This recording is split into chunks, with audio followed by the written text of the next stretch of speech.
जय श्री राम। आइए सुनते हैं तुलसीदास जी की अमृतवाणी, जो हमें प्रभु श्री राम के प्रेम, करुणा और तेज से जोड़ती है। एपिसोड 195 अंत तक अवश्य सुनिए और प्रभु श्री राम के चरणों में अपने मन को अर्पित कीजिए। संग सखी सब सुभग सयानी, गावही गीत मनोहर बानी। सर समीप गिरिजा गृह सोहा, बरनी न जाय देखी मनु मोहा। भावार्थ, साथ में सब सुंदरी और सयानी सखियां हैं जो मनोहर वाणी से गीत गा रही हैं। सरोवर के पास गिरिजा जी का मंदिर सुशोभित है, जिसका वर्णन नहीं किया जा सकता। देखकर मन मोहित हो जाता है।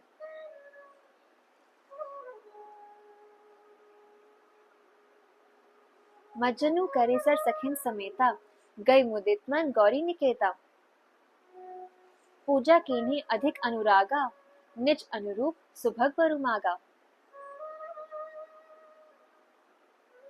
भावार्थ, सखियों सहित सरोवर में स्नान करके सीता जी प्रसन्न मन से गिरिजा जी के मंदिर में गईं। उन्होंने बड़े प्रेम से पूजा की और अपने योग्य सुंदर वर मांगा।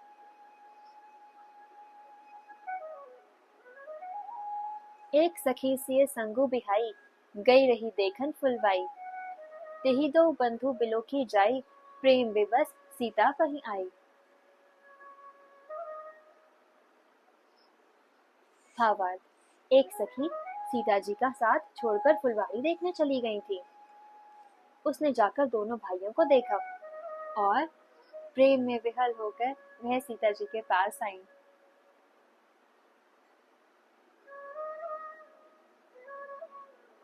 तासु दशा देखी सखिन, पुलक गात जलु नयन। कहु कारणों निज हरष कर, पूछी सब मृदु बैन।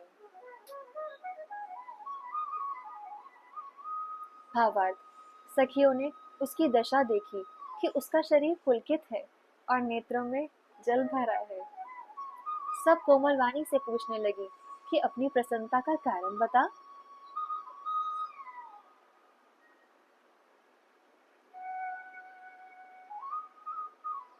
देखन बागो कुंवर दो आए, बह किशोर सब भांति सुहाए।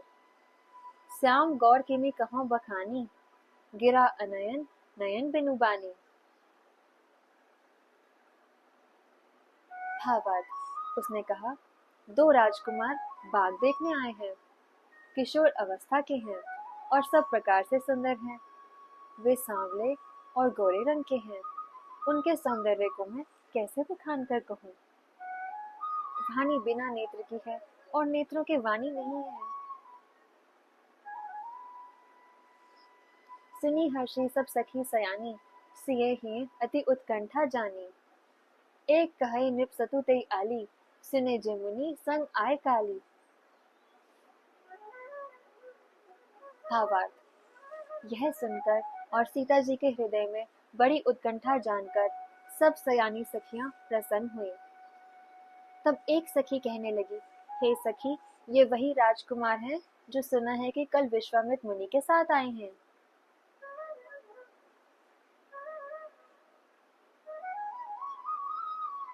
जिन्होंने रूप मोहिनी डारी, कीन्हे स्वबस नगर नर नारी। बरना छवि जहाँ तहाँ सब लोगु, अवसी देखे देखन जोगु। भावार्थ, और जिन्होंने अपने रूप की मोहिनी डालकर नगर के स्त्री पुरुषों को अपने वश में कर लिया है। जहाँ तहाँ सब लोग उन्हीं की छवि का वर्णन कर रहे हैं। अवश्य चलकर उन्हें देखना चाहिए, वे देखने ही योग्य है।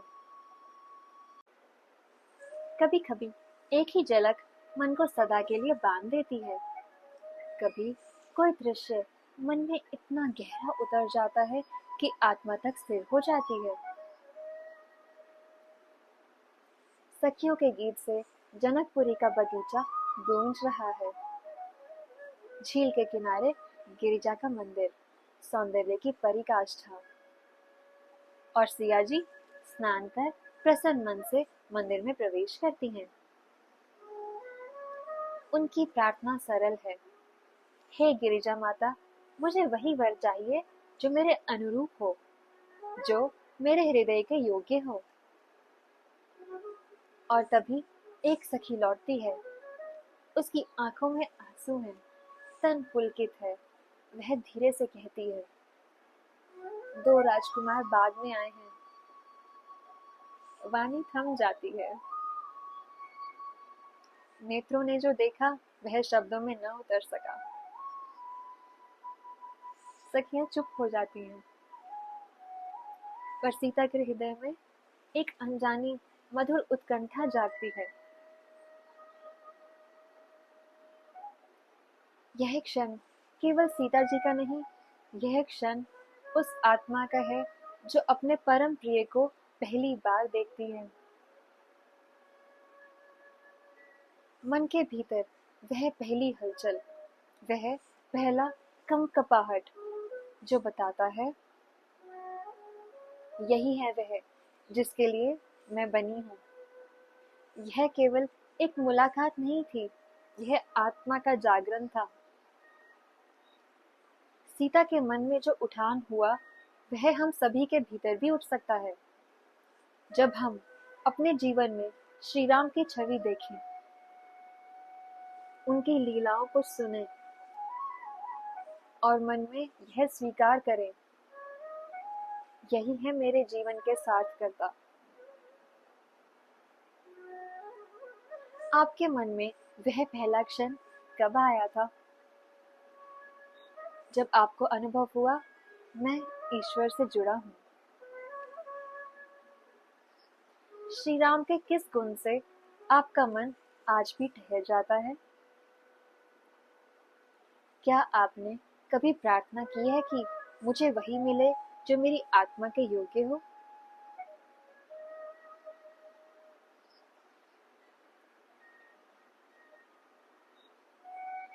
कमेंट में साझा करें, सीता जी के इस क्षण से आपने क्या सीखा और किस गुण ने आपके मन को स्थिर किया।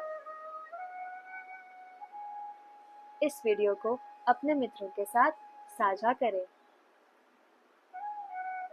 ताकि वे भी श्री राम सिया के इस प्रथम मिलन की मधुरता का अनुभव कर सकें।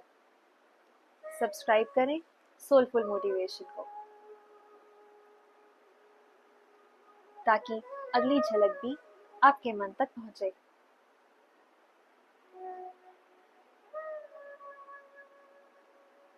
जय श्री राम।